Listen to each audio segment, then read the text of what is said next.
This is August 5th at 1:30. These are going to be images that were uploaded 1 hour ago, 12:30 PST.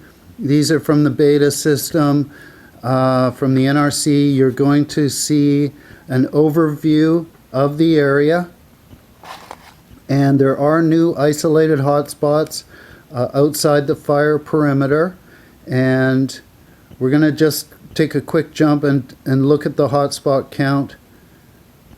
23,695 and burned acres 131,210. Again, go to the TNRD website, go to BC Wildfire. They're going to give you their a professional assessment on how many hectares are burned.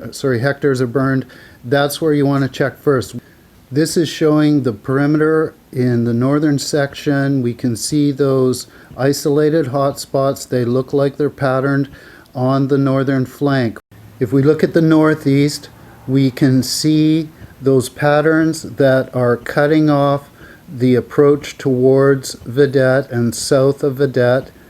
That's it appears to me to be fire crews working in that area.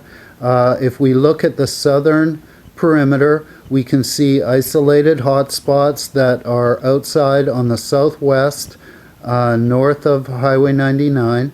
We can see that spot has now showed up on this satellite down at Rattlesnake Hill, and we can see 3 or 4, actually maybe half a dozen hotspots on the eastern approach towards Dead Man River. This is zooming in, and with the fire perimeter on the chasm area, I just want to grab a couple of the communities close up so that you can see what's going on in the last 6 to 12 hours.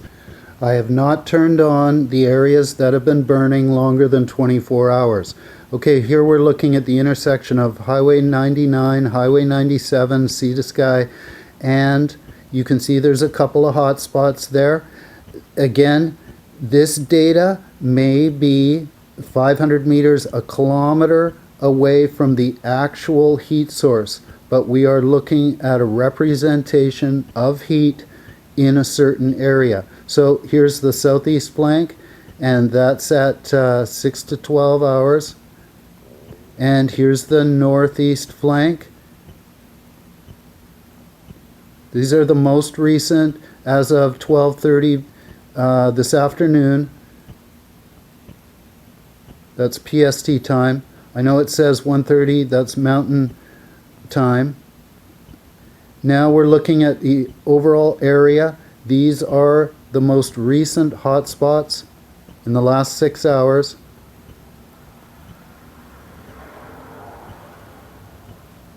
And a lot of those look patterned. Now we're looking at 6 to 12 hours. And again, when I zoom in, a lot of those are patterned as well. So those are primarily fire control hotspots.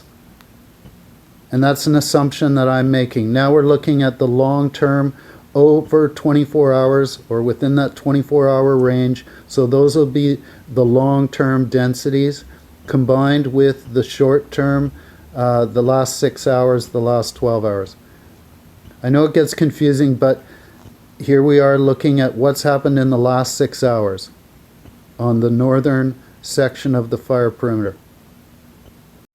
Now we're going to turn on the areas that show indication of hotspots for 6 to 12 hours. And then we're going to turn on hotspots that have been showing for 24 hours. And I want you to note those that it looks like a ring of hotspots on the eastern side on that approach towards Vedette. That looks like a control procedure. Now we're looking at the southern area. These are hotspots in the last 6 hours. Primarily control patterned infrared. There are one or two. We see that on the southwest and west side. Those are outside. And now it's going to go to the 24-hour. And we see a lot of patterning. We see a couple of spots outside. And we see the one that was indicated at Rattlesnake Hill. Okay, that's a really quick overview so that you can see the latest data that I'm getting. I realize it's about an hour old. It took me a few minutes to load this up and it gets processed, but it's a wildfire. It's dynamic. It's happening now. Things change rapidly. There's the big bar cam. That's showing me even a bit of sunshine through there, a lot less smoke. This is windy.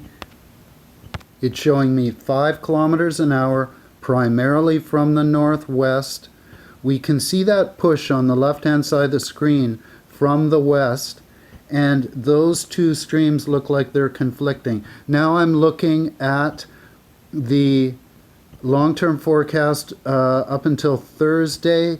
It looks like the wind velocity is going to go down. It won't be as strong, primarily from the northwest again. I hope this is giving crews some stability. We could see that the hotspot count has gone up. I haven't done the math on that, but a lot of those were these patterned, controlled infrared indications. There were about a dozen or so isolated hotspots that are outside or far outside the perimeter. They give me concern, but I have a lot of faith in the people that are working on this, and we're gonna keep a watch. I'll be back and show you those screens that kind of give a more detailed overview of the area, so as soon as possible.